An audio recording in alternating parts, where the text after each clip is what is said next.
안녕하세요. 저는 시장에서 국밥집을 하고 있는 노인네입니다. 제 인생은 참 파란만장한 나날들이었어요. 그래서 지금껏 마음속에 담았던 제 기가 막힌 인생살이를 한번 풀어보려고 사연을 보내게 되었습니다. 다들 제 사연을 듣고 아무리 힘든 일을 겪어왔더라도 조금이라도 희망을 가졌으면 하는 바람으로 한번 써내려가 보도록 하겠습니다. 저는 18살 젊은 나이에 가난한 노총각을 만나 먹고 사는 것조차 해결하기도 참 힘들었죠. 하지만 뱃속의 아기 때문이라도 이대로 주저앉을 수는 없었어요. 저는 매일같이 시장으로 나가 허드렛 일을 닥치는 대로 했고 그마저도 허탕치는 날이 많았습니다. 그러던 어느 날 늘 남은 야채를 챙겨주시던 야채집 사장님이 이런 말을 하시더군요. 세댁, 이제 날도 추워질 텐데 언제까지 이렇게 허드렛님만 찾아다닐 거야? 그러지 말고 내 옆자리에 아궁이라도 가져다 놓고 국밥이나 팔아보지 않을런가? 내가 시래기는 넉넉하게 챙겨줄라니까. 저는 눈이 번쩍 뜨인 것 같았습니다. 시장 자리 한 구석에서 장사를 할 수 있다는 것이 정말 좋은 기회라고 생각이 들었거든요. 그렇게 저는 야채집 사장님의 배려로 야채 가게 귀퉁이에 아궁이 하나 달랑 놓고 국밥 장사를 시작하게 되었습니다. 다행히 장사는 그럭저럭 괜찮았어요.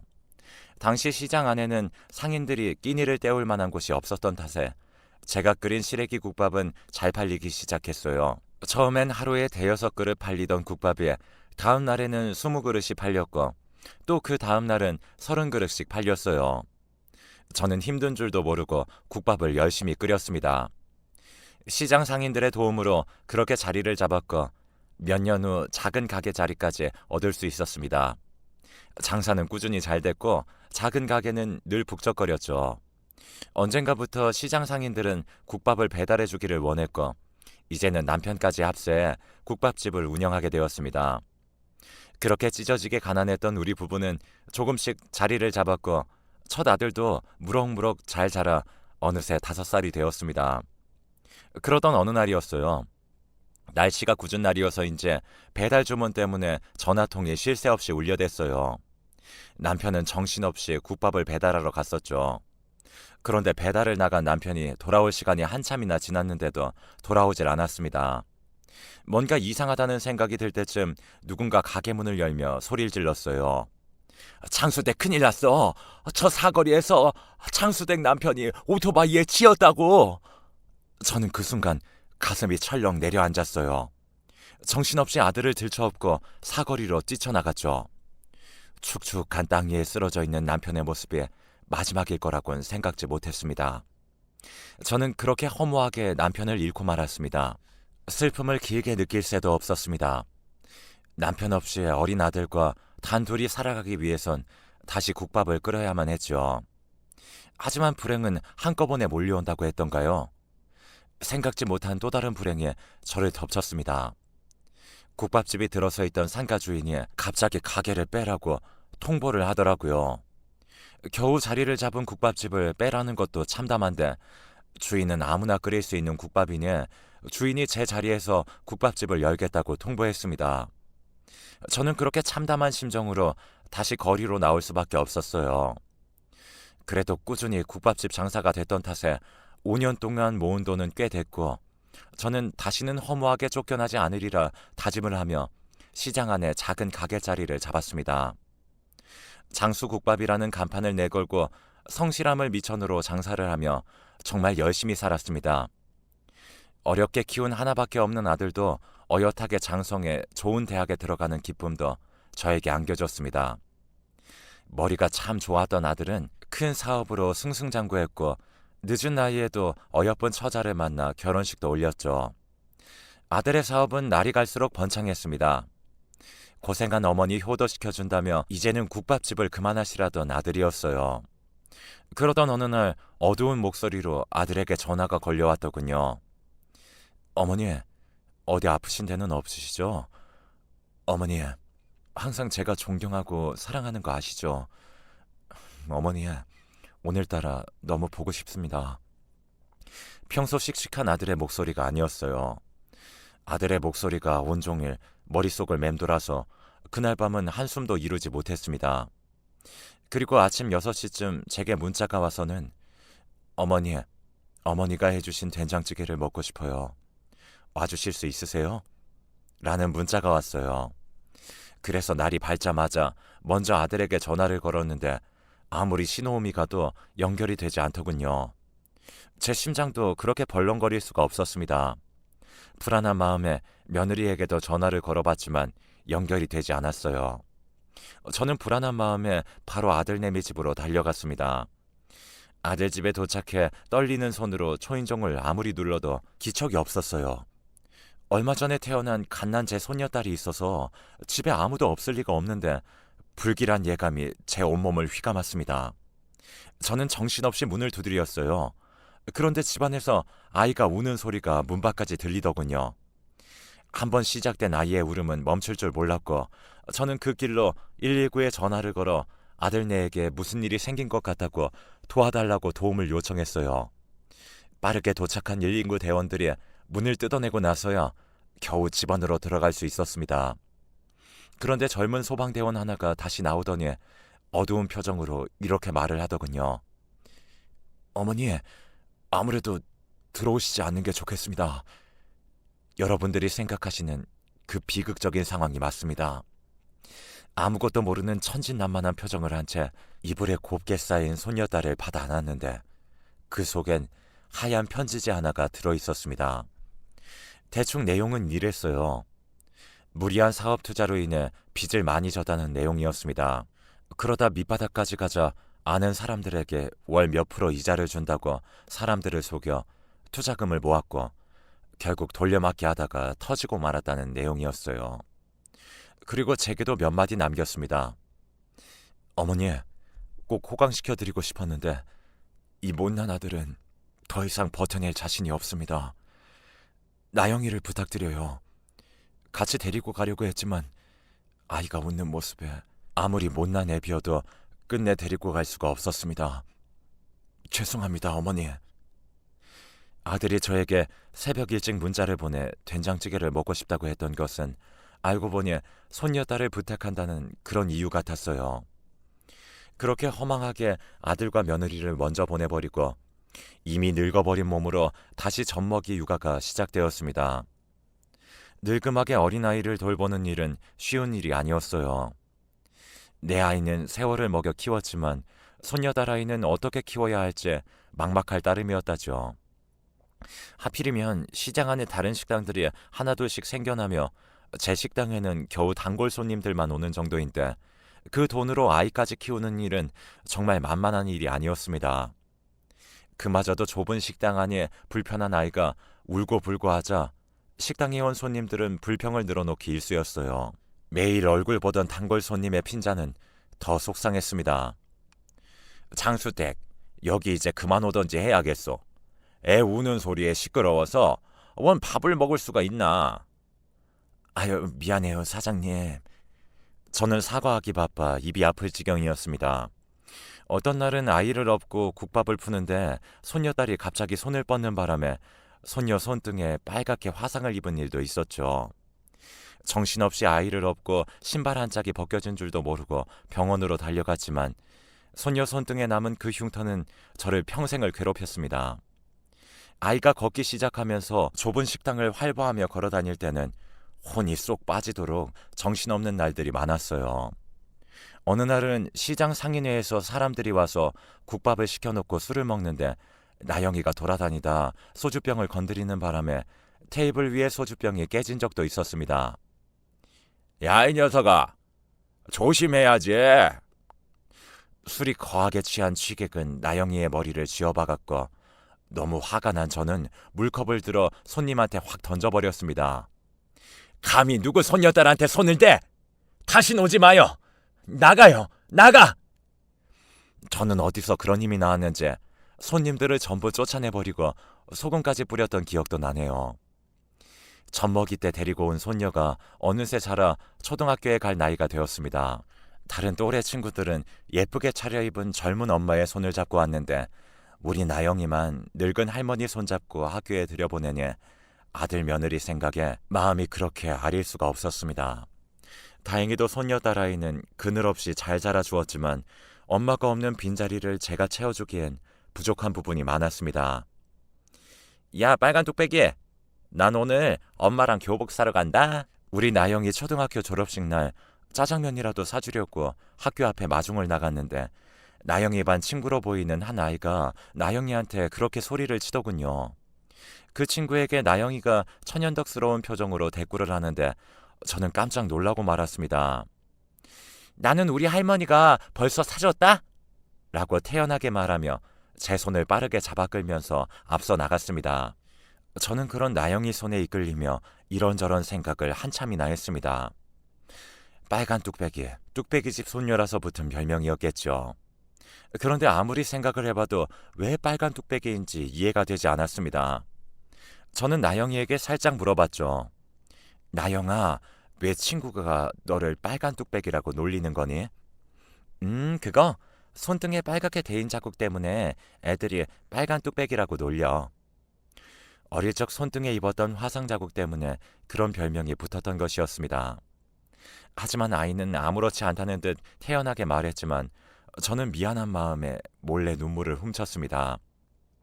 그런데 아직 교복도 사지도 않았는데 왜 샀다고 말을 했니?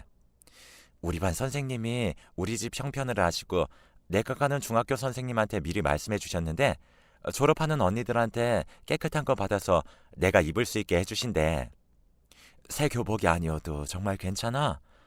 할머니, 밤마다 다리 아파서 끙끙 앓잖아. 그 돈으로 약이나 지어 먹자. 왜 자기라고 새 교복을 입고 싶지 않겠어요. 그래도 손녀는 할머니 걱정에 내색을 하지 않았던 것이었습니다. 그런 손녀의 모습에 마음이 아프면서도 언제 이렇게 다 컸나 하는 생각도 들더군요. 그렇게 속이 깊었던 나영이는 훌쩍 커서 어느덧 고등학생이 되었습니다. 가난하고 모자란 할미 손에 컸어도 큰 사고 없이 잘 자라주었죠. 저는 그저 열심히 국밥을 팔아 나영이 뒷바라지를 하면 된다는 생각뿐이었어요. 그러던 어느 날이었습니다. 나영이가 학교를 가고 가게에 딸린 방 청소를 하고 있는 와중에 아이의 책상 속 깊은 곳에서 작은 종이를 우연히 발견하게 되었습니다. 처음엔 눈이 침침해서 잘 보이지 않았지만 자세히 들여다보니 그것은 학교 급식비 납입 고지서였습니다. 그러고 보니 나영이 급식비를 준 것이 언제인지 잘 기억이 나질 않더라고요. 바로 그 순간 못난 할미 때문에 우리 손녀가 밥을 먹지 못했을까봐 가슴이 철렁했습니다. 바로 그때 가게 안에 전화가 요란하게 울리기 시작했어요. 저는 불안한 마음을 애써 부여잡고 수화기를 들었죠. 안녕하세요. 나영이네 집 맞죠? 예, 그런데요. 아, 나영이 할머님이세요? 저는 나영이 담임입니다. 수화기 너머로 들려온 담임 선생님의 목소리는 냉담하게 느껴졌습니다. 바로 나영이에게 무슨 일이 벌어진 것이라고 직감했죠. 담임 선생님은 나영이가 친구의 지갑을 훔쳤다며 저를 학교로 호출했습니다. 저는 담임 선생님의 말에도 우리 나영이가 절대로 그럴 아이가 아니라는 것을 잘 알고 있었지만 우선 가게 문을 정신없이 닫고 학교로 달려갔어요. 학교에 도착해 교무실 문을 열고 들어가니 잔뜩 억울하다는 표정으로 서 있던 나영이가 보이더군요.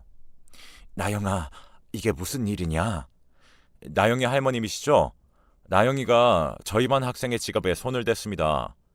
저희 반에 이런 짓을 벌일 사람은 나영이밖에 없는데 아니라고 계속 고집을 부립니다. 아무래도 오늘 조회 시간에 급식비를 안 냈다고 야단을 좀 쳤더니 친구의 지갑에 손을 댄 것 같습니다. 나영이 담임 선생님은 우리 나영이가 범인이라고 확신하더군요. 저는 그런 선생님이 야속했지만 다 제가 우리 나영이를 잘 뒷바라지하지 못한 죄라고 생각하며 선생님께 고개를 숙였습니다. 선생님, 죄송합니다. 제가 다 잘못 키운 탓입니다. 다시는 이런 일 없도록 단단히 혼내겠습니다. 그러니까 한 번만 용서해 주세요. 그런데 나영이가 갑자기 발끈하며 선생님, 저 범인 아니에요. 왜 제 말은 믿지 않고 저한테만 그러시는 거예요? 짝. 저는 혹시라도 선생님에게 대들은 나영이가 학교에서 잘못될까봐 그만 나영이 뺨을 때리고 말았어요.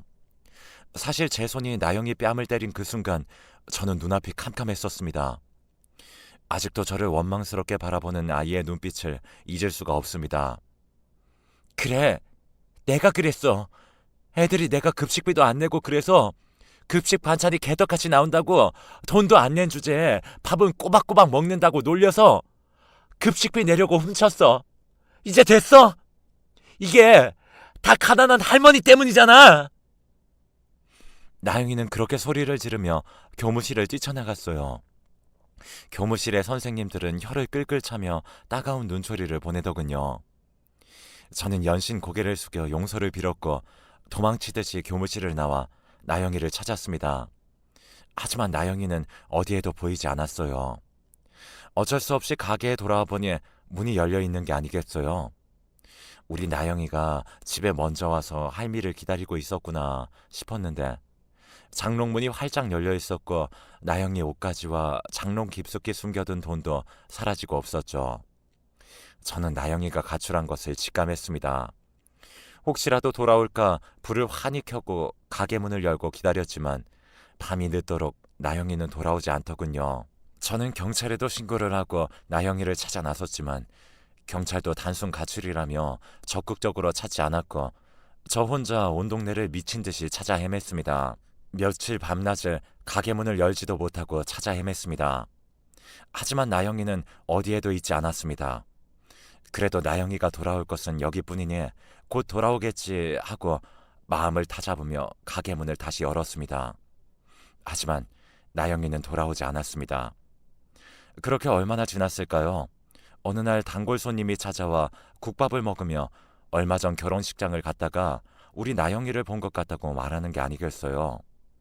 정말이에요? 거기가 어디예요? 저는 그 자리에서 바로 가게 문을 닫고 나갔습니다. 단골 손님이 적어준 그 주소 하나만 들고 물어 그곳을 찾아갔죠. 서울에 있는 큰 예식장이었는데 거기서 접시를 나르는 나영이를 볼 수 있었습니다. 나영아, 아이고 이놈아.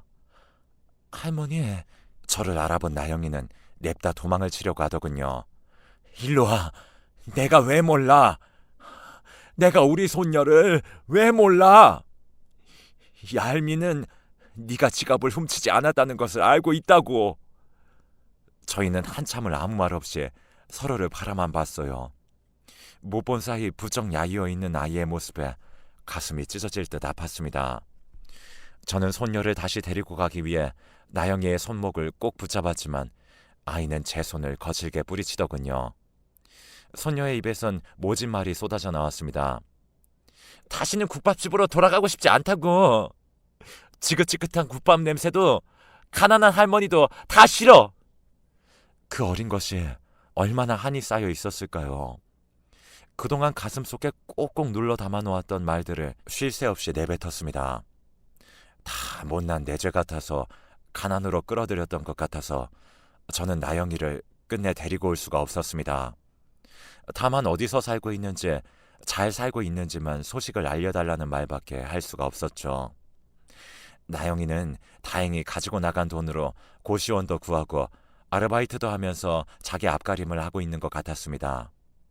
잘 지내고 있으니 다시는 신경 쓰지 말라는 차가운 말이었지만 저는 나영이가 몸 누일 곳이라도 있으니 내심 다행이다 싶었어요. 계속해서 아이를 남겨두고 돌아온 것이 마음이 쓰였지만 그날은 아이의 그 완고함에 돌아올 수밖에 없었습니다. 부모도 없이 허구한 날 국밥 냄새를 풍기는 할머니가 나영이도 지긋지긋했을 겁니다. 오랜 시간 작은 가게방에서 냄새나는 할머니랑 지내는 것이 아이가 얼마나 싫었겠습니까? 저는 그렇게 아이를 남겨두고 눈물을 훔치며 다시 돌아왔죠.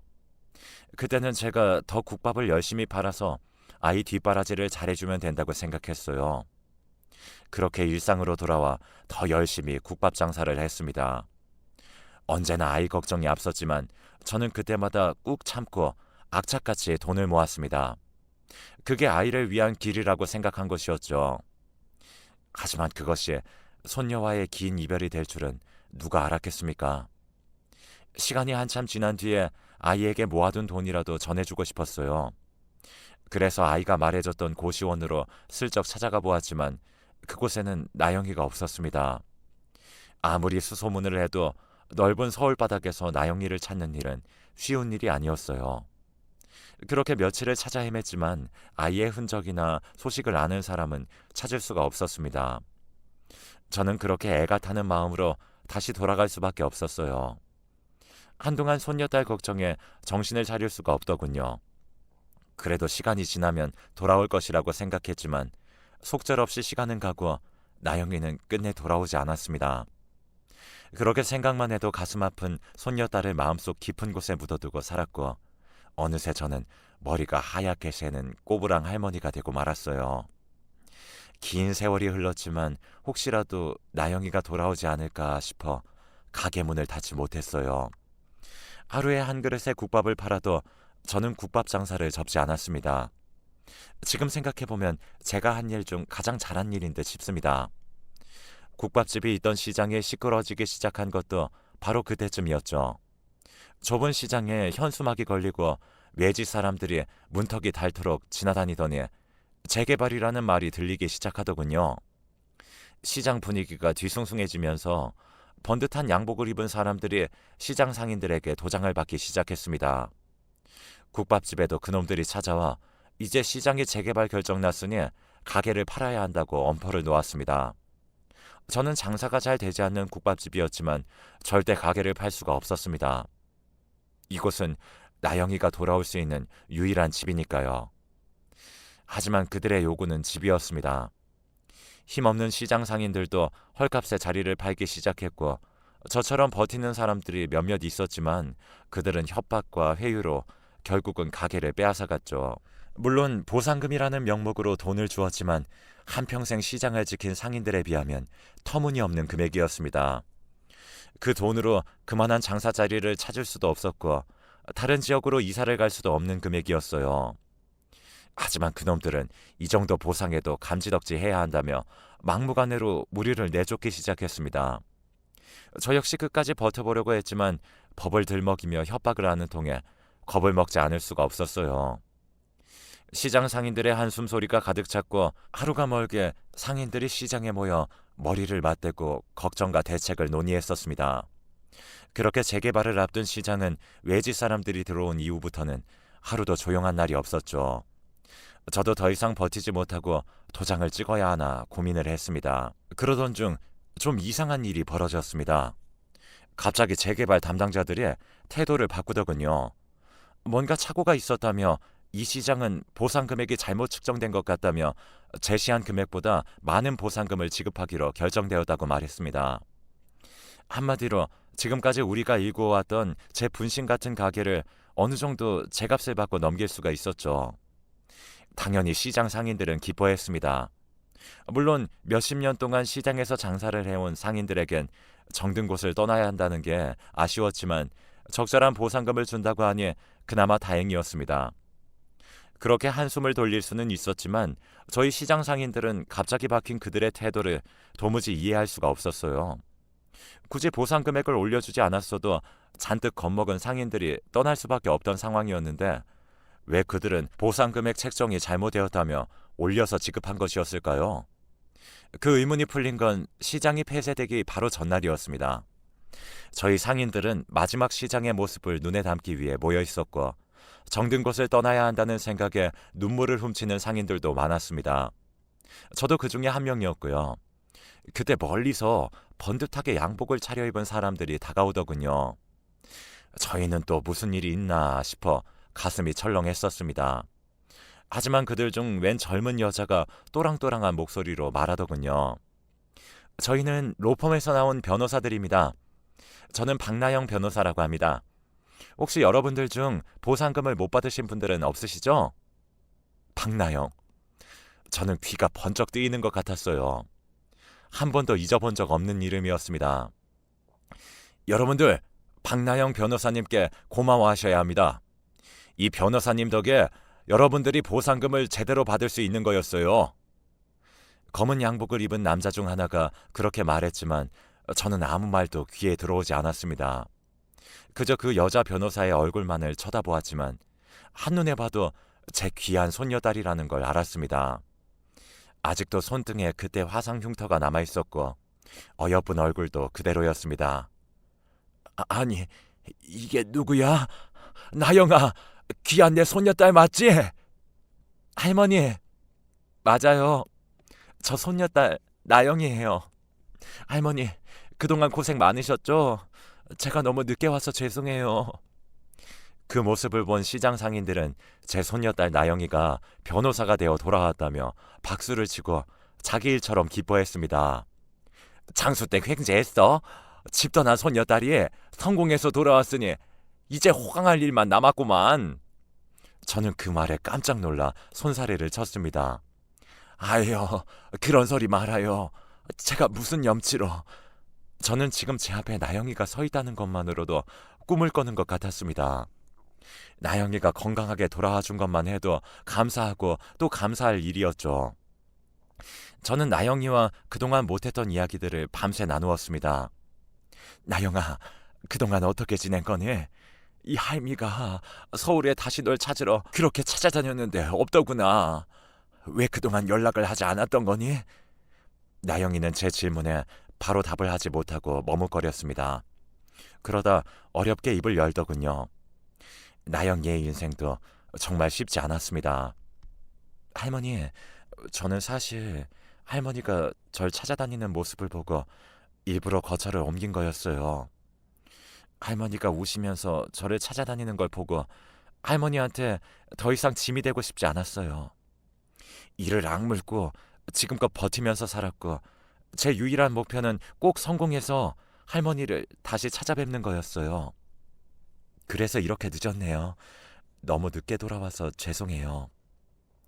저와 소식이 끊겨던 나영이는 다시는 사람들의 무시를 받지 않기 위해 밤낮으로 아르바이트를 하며 악착같이 공부를 했고 검정고시에 합격까지 했답니다. 그것도 모자라 억울한 사람을 만들지 않기 위해 변호사가 되기로 결심했고 결국에는 로스쿨에도 진학했다더군요. 근데 로스쿨 학비가 만만치 않아 조교 활동과 과외 아르바이트까지 병행해가며 학비를 충당했고 그렇게 어렵게 공부를 해가면서도 변호사 시험에 합격까지 했답니다. 저는 나영이의 말을 듣자 눈물이 왈칵 쏟아졌습니다. 그 어린 것이 혼자 돈을 벌며 공부를 하느라 얼마나 힘들었을까. 어려움이 있을 때마다 이 나쁜 할미를 얼마나 원망했을까.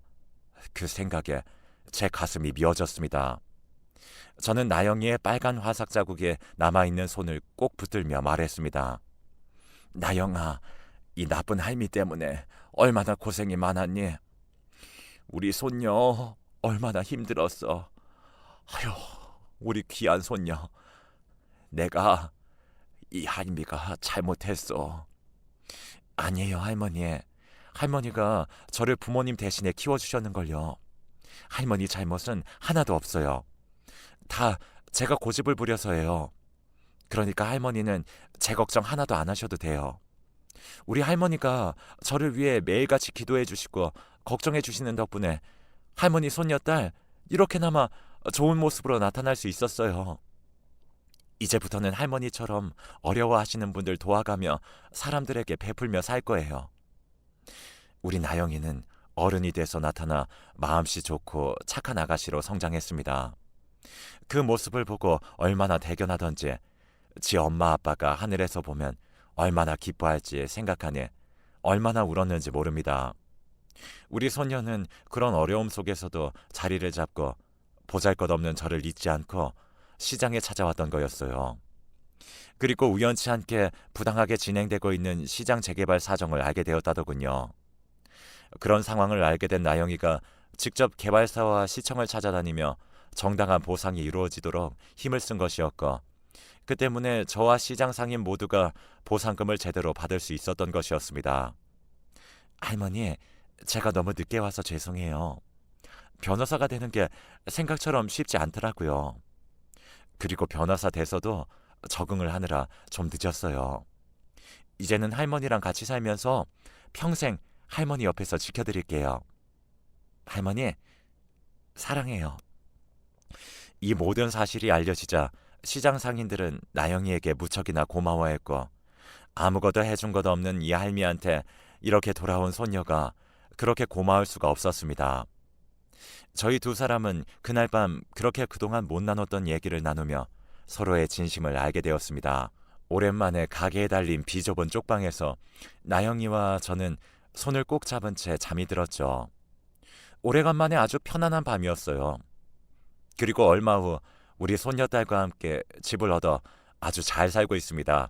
늙은이 옆에서 누군가 있어준다는 게 너무 든든할 수가 없어요. 이런 기회를 주신 모든 신들에게 감사할 따름이었습니다. 저는 이번 사연을 통해서 꼭 하고 싶은 말이 있습니다. 나영아, 이 하임이가 부족해서 참 미안했다. 내가 네 엄마 아빠 몫까지 다 해주고 싶었는데 그렇게 못해줬구나. 그래도 이렇게 잘 커줘서 정말 고맙다. 이 하임이가 이제 바라는 건 너의 행복뿐이란다. 기적 같은 지금을 선물해줘서 참 고맙다. 사랑한다. 내 손녀딸. 이 사연을 보신 모든 분들도 항상 건강하시고 이번에 다시 한번 느낀 것이 있습니다. 사람이 간절히 원하고서 바라는 게 있다면 그 간절함이 현실이 될 수 있다는 것을요. 이 늙은이는 이만 사연 줄이도록 하겠습니다. 감사합니다.